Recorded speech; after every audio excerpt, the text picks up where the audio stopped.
شروع اللہ کا نام لے کر جو بڑا مہربان نہایت رحم والا ہے۔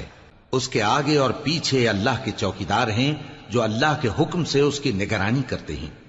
اللہ اس نعمت کو جو کسی قوم کو حاصل ہے نہیں بدلتا جب تک کہ وہ اپنی حالت کو نہ بدلے، اور جب اللہ کسی قوم کے ساتھ برائی کا ارادہ کرتا ہے تو وہ پھر نہیں سکتی، اور اللہ کے سوا ان کا کوئی مددگار نہیں ہوتا۔ وہی تو ہے جو تم کو ڈرانے اور امید دلانے کے لیے بجلی دکھاتا اور بھاری بھاری بادل پیدا کرتا ہے، اور رعد اور فرشتے سب اس کے خوف سے اس کی تسبیح و تحمید کرتے رہتے ہیں۔ اور وہی بجلیاں بھیجتا ہے، پھر جس پر چاہتا ہے گرا بھی دیتا ہے، جبکہ وہ اللہ کے بارے میں جھگڑتے ہیں، اور وہ بڑی قوت والا ہے۔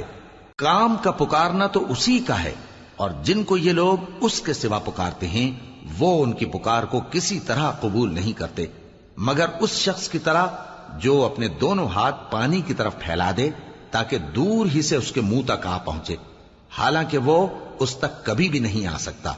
اور اسی طرح کافروں کی پکار بیکار ہے۔ اور جتنی مخلوقات آسمانوں اور زمین میں ہے، خوشی سے یا ناخوشی سے اللہ کے آگے سجدہ کرتی ہے، اور ان کے سائے بھی صبح و شام سجدے کرتے ہیں۔ ان سے پوچھو کہ آسمانوں اور زمین کا پروردگار کون ہے؟ تم ہی کہہ دو کہ اللہ۔ ان سے کہو کہ کیا تم نے اللہ کو چھوڑ کر ایسے لوگوں کو کارساز بنایا ہے جو خود اپنے نفع و نقصان کا بھی اختیار نہیں رکھتے؟ کہو کیا اندھا اور آنکھوں والا برابر ہیں، یا اندھیرا اور اجالا برابر ہو سکتا ہے؟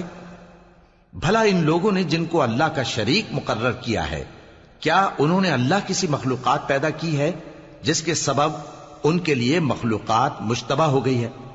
کہہ دو کہ اللہ ہی ہر چیز کا پیدا کرنے والا ہے، اور وہ یکتا ہے، بڑا زبردست ہے۔ اسی نے آسمان سے مے برسایا، پھر اس سے اپنے اپنے اندازے کے مطابق نالے بہ نکلے، پھر پانی پر پھولا ہوا جھاگ آ گیا۔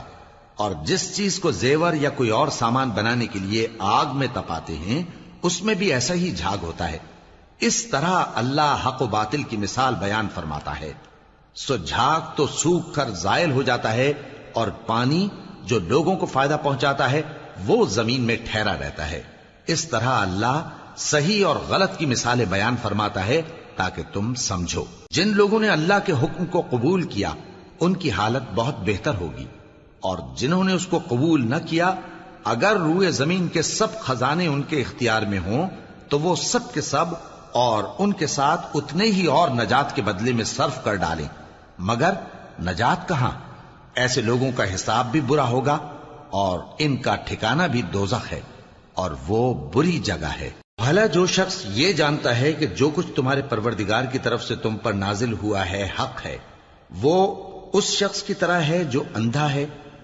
اور سمجھتے تو وہی ہیں جو عقل مند ہیں، جو اللہ کے عہد کو پورا کرتے ہیں اور قول و قرار کو نہیں توڑتے۔